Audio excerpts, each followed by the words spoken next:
Welcome back to my channel short trade. और आगे बढ़ने से पहले आपसे रिक्वेस्ट करूंगा सब्सक्राइब ज़रूर से कर लीजिएगा, क्योंकि इस तरह की इन्फॉर्मेशन आपको इस चैनल पर डेली बेसिस पर मिलती रहती है। देखो, आप लोग जो भी कमेंट करते हैं मैं कोशिश करता हूँ उस स्टॉक की वीडियो बनाऊँ। एक स्टॉक के बारे में कमेंट आया था 2-3 दिन पहले। अभी क्या है ना कि कुछ काफ़ी सारे स्टॉक्स के कमेंट्स आते हैं, तो ये मतलब पॉसिबल नहीं हो पाता है कि मैं एक ही दिन में सभी स्टॉक्स की वीडियो बना सकूं, तो 1-2 दिन आप वेट कर सकते हैं। अभी जो स्टॉक है ये है अनंत राज। आज स्टॉक में लगभग 4% के आसपास की गिरावट है, और चलो एक दिन की गिरावट तो मायने नहीं रखती है क्योंकि पूरी मार्केट की सिचुएशन ऐसी है। बट ये जो स्टॉक है ना, इस स्टॉक में जो अभी गिरावट है ये इंपॉर्टेंट नहीं है। तो क्या इंपॉर्टेंट है? पिछले एक महीने का आप चार्ट देखो, यहाँ पर क्या नज़र आ रहा है। फ्लैट है, 6% की तेज़ी है। 6 महीने में स्टॉक 42% टूट चुका है, मतलब ऑलमोस्ट आधा हो चुका है। पिछले एक साल की परफॉर्मेंस की अगर आप यहाँ पर बात करोगे तो इसने 20% का पॉजिटिव रिटर्न दिया, और अपने हाई से ये स्टॉक अभी भी लगभग 55% के डिस्काउंट पर मिल रहा है। अब इंपॉर्टेंट पॉइंट ये है कि ये स्टॉक जो इतनी बड़ी इसमें गिरावट हुई है, अब ये स्टॉक जिस लेवल पर चल रहा है, अगर देखा जाए तो यहाँ पर कहीं ना कहीं एक सपोर्ट तो बन रहा है, और स्टॉक यहाँ पर काफ़ी टाइम से कंसोलिडेट में भी, मतलब अगर हम यहाँ पर कंपेयर करें तो एक महीने से ज़्यादा तो इस स्टॉक को एक रेंज बनाते हुए हो गया है। हालांकि एक महीने की रेंज कोई बहुत बड़ी नहीं होती है, लेकिन एक्चुअल में कुछ लोग ऐसे हैं जो इस स्टॉक में हाई लेवल पर एंट्री लेकर फंस गए हैं। अब ऐसे में कुछ लोग सोच रहे हैं कि हम इस स्टॉक को एवरेज कर लें। भाई एवरेज करने पे प्राइस एवरेज हो जाएगा, जब स्टॉक ऊपर जाएगा तो हमें लॉस तो हमारा रिकवर हुआ होगा, साथ में हमें प्रॉफिट भी हो जाएगा। दूसरी चीज़, कुछ लोग कह रहे हैं कि स्टॉक आपको 55% के डिस्काउंट पर मिल रहा है, तो क्या ये एक अपॉर्चुनिटी है, हमें स्टॉक में एंट्री लेनी चाहिए। अब आप एंट्री लेते हो या नहीं लेते हो ये तो आपका डिसीजन है। आप एवरेज करते हो या नहीं करते हो ये तो आपका डिसीजन है। हाँ, मैं आपके साथ कुछ इन्फॉर्मेशन ऐसी ज़रूर शेयर करूँगा जिसके वजह पर शायद से आपको डिसीजन लेने में आसानी हो जाए कि भाई इस स्टॉक में हमें करना क्या चाहिए। अब ये आप मुझे कमेंट करके बताना, और मेरा क्या ओपिनियन है वो भी आपके साथ में शेयर करूंगा। सबसे पहला रूल, किसी भी स्टॉक में आपने इन्वेस्टमेंट किया है, चाहे आप ट्रेडिंग कर रहे हो, वो आपके ऊपर इच्छा है, आप ट्रेडिंग कर रहे हो या इन्वेस्टमेंट कर रहे हो, सबसे पहले आपको देखना है ये जो कंपनी है, क्या ये कंपनी खुद प्रॉफिट बना रही है, सबसे पहला। तो चलिए उसके लिए स्क्रीनर पर चलते हैं। 15,234 करोड़ का मार्केट कैप, 55% की गिरावट के बाद है ये मार्केट कैप। हाँ, मैं एक चीज़ और दिखा दूँ आपको, ज़रा पिछले 5 साल की परफॉर्मेंस भी देख लेना इसमें। ये मैं आपको क्यों दिखा रहा हूँ, क्योंकि मैंने आपको कई बार वीडियो में बताया, जब स्टॉक ज़रूरत से ज़्यादा भागेगा कम समय में, जैसे ये स्टॉक 2022 से 25 तक ऑलमोस्ट 3 साल में 15-16 गुना पैसा कर चुका है, मतलब हर साल 5 गुना पैसा ऑन एन एवरेज अगर हम निकालें यहाँ पर, हर साल 5 गुना। तो सीधी सी बात है, जो स्टॉक इतनी ज़बरदस्त तरीके से रिटर्न दे रहा है तो उसमें एक बड़ी प्रॉफिट बुकिंग आएगी, क्योंकि इसने रिटर्न बढ़ा दिया है तो प्रॉफिट बुकिंग भी बड़ी आएगी। ये चीज़ ध्यान रखना आप। तो इस स्टॉक में अगर कुछ लोग कह रहे हैं तो ख़राब है, बेकार है, इसने तो इतने टाइम से परेशान कर रखा है, 50% टूट गया है, आपने गलत टाइम पे एंट्री ली है, इसीलिए आपको ये स्टॉक ख़राब लग रहा है। वरना जिन लोगों ने यहाँ पर एंट्री ली है उनके लिए तो ये बहुत अच्छा स्टॉक है। टाइमिंग का ही गेम है सारा कि आप किस स्टॉक में किस टाइम पर एंट्री ले रहे हो, चाहे वो स्विंग ट्रेड हो, चाहे वो शॉर्ट टर्म हो, चाहे वो लॉन्ग टर्म हो। ये डिसीजन आपको लेना है, इसके लिए थोड़ी सी तो मेहनत आपको करनी पड़ेगी, रिसर्च करनी पड़ेगी।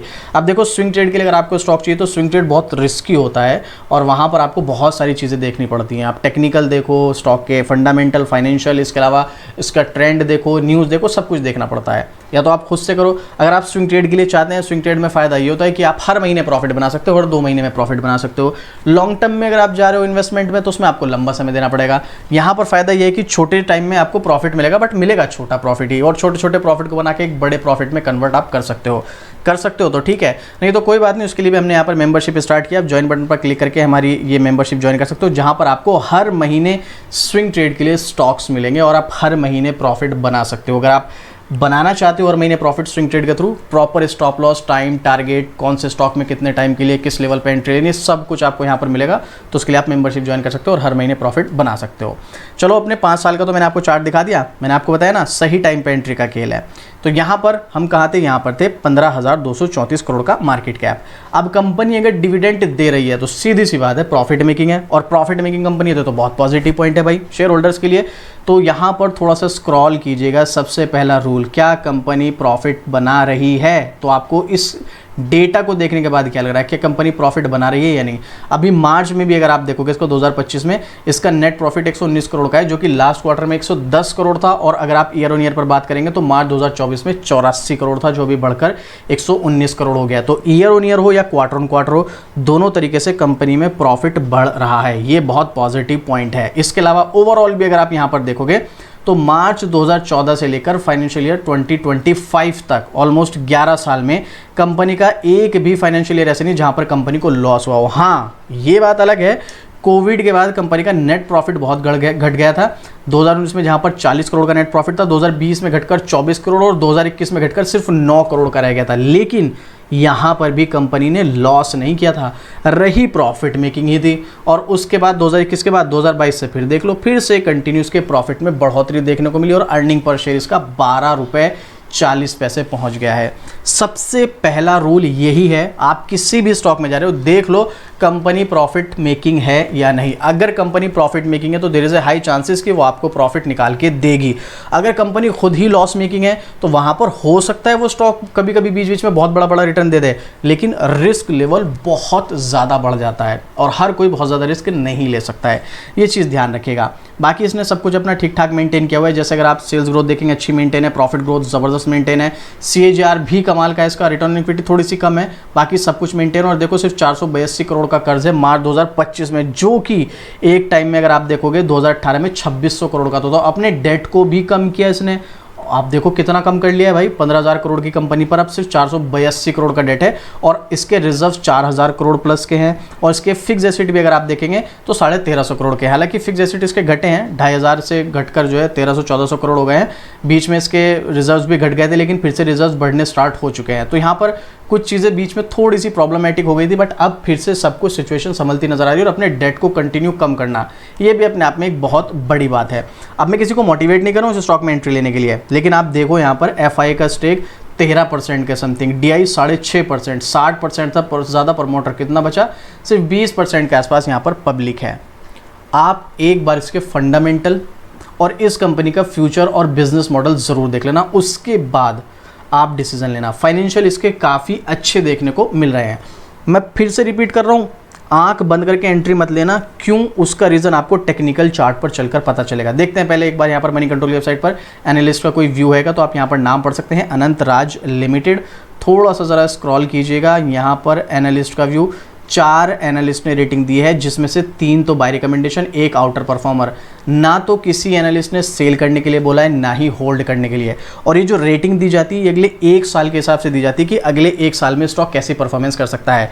1 साल में परफॉर्मेंस कैसी करेगा ये बताया जाता है, लेकिन उस 1 साल के बीच में कितनी प्रॉब्लम हो सकती है, स्टॉक में कितनी गिरावट आ सकती है, स्टॉक कितना लंबा कंसोलिडेट चल सकता है, ये यहाँ पर नहीं बताया जाता है। ये ओवरऑल 1 साल का कंक्लूजन दिया जाता है कि अगले 1 साल में तेजी आने के चांसेस हैं, एंट्री ले लो। अब उस 1 साल के बीच में कितनी प्रॉब्लम्स क्रिएट होंगी वो एक अलग चीज़ है। तो मैं आपको यहाँ पर बिल्कुल भी ये नहीं कहूँगा कि इसके ब्याह पर आप स्टॉक में एकदम से चले जाना, और भी चीज़ें देखनी बहुत ज़्यादा ज़रूरी होती हैं। इसके अलावा यहाँ पर अगर आप पब्लिक का ओपिनियन देखेंगे तो पब्लिक का ओपिनियन भी 100% बाइंग देखने को मिल रहा है। अब जो एनालिस्ट ने यहाँ पर अगले 1 साल के हिसाब से बताया है ना कि आप इसमें एंट्री करके चलो, अब ज़रा टेक्निकल देखो वहाँ पर क्या नज़र आता है। ये है इसका टेक्निकल चार्ट।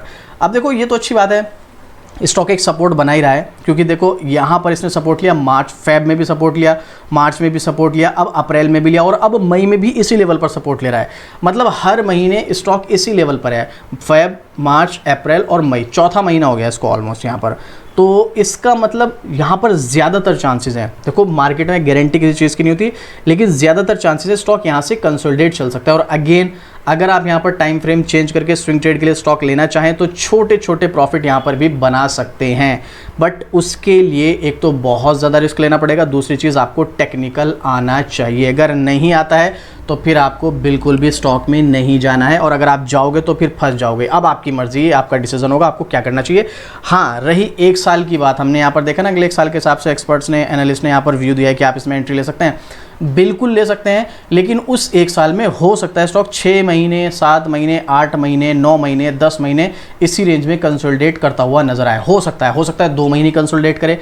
तो आप पहले ही अगर स्टॉक में एंट्री लेने का सोच रहे हैं तो पहले ही ये बात अपने माइंड में बिठा लेना कि कम से कम 6 महीने से साल भर के बीच स्टॉक कंसोलिडेशन मोड में रह सकता है। अगर आप पहले ही ये चीज़ माइंड में रख के तब आप इस स्टॉक में एंट्री लेंगे तो फिर आपको प्रॉब्लम नहीं होगी। अगर आप सोचेंगे नहीं 1 महीने 2 महीने में स्टॉक भागेगा तो ये आपको भी परेशान कर सकता है, और फिर बहुत सारे लोग इसमें से एग्जिट हो जाएंगे, कुछ लॉस में एग्जिट हो जाएंगे, कुछ उस प्राइस पे एग्जिट हो जाएंगे जिस प्राइस पे इन्होंने एंट्री ली थी।